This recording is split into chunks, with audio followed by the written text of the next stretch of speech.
Tommy Johnson was predicting about 125-degree track temperature. That was on Friday. It was close. It's 122. So he said, based on that, perfect run would be about an 0809, probably about a 411. TJ and John Force kick off the second round. A funny car with a lane choice belonging to the 16-time champion. Cruz Pedregon, Tim Wilkerson, and Bob Taska continue as well.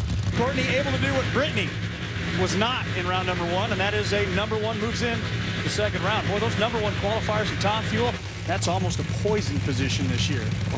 But, you know, it's always been that with fuel cars. I mean, number one does not mean you got a lock on winning, because obviously these cars are very, very temperamental.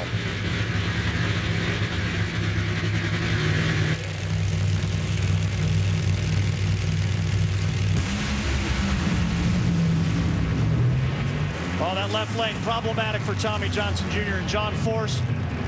Jimmy Prock, tuner on that. Another great run, 413. So John advances.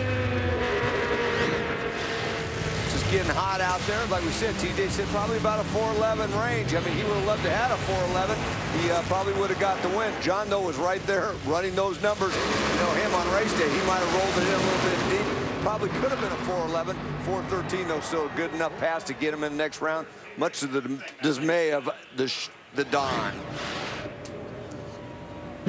With Tony Schumacher, and I could tell you weren't happy when the canopy came up because something happened in the cockpit. What happened, Tony? It was hard to get out of the canopy because I was pulling the fire bottles, and they're right next to each other, and just made a mess. Guys will get it cleaned up, but I just, you know, excited to come around the corner, and I see you guys stand there, and wind light was on, and I just didn't look down, just reached up and grabbed it, and they're side by side. So, you know what? Army guys are strong, man.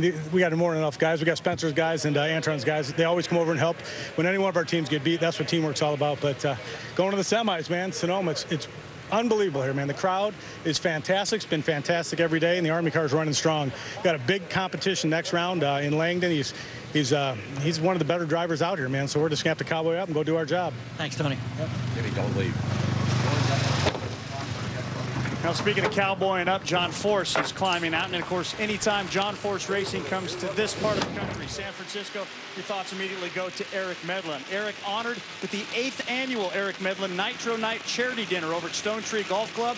And this beautiful bottle of wine, donated and etched by Jim and Angela Barner, fetched $6,000. Ray Costa, thank you for picking up that tab. All that money helping Speedway Children's Charities.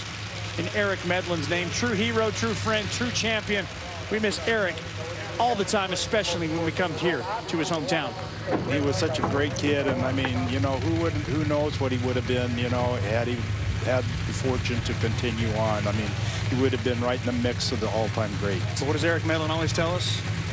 Don't worry about it. Go get an ice cream cone. It's possible to be upset, mad. We're going to have an ice cream social here when it's all said and done today.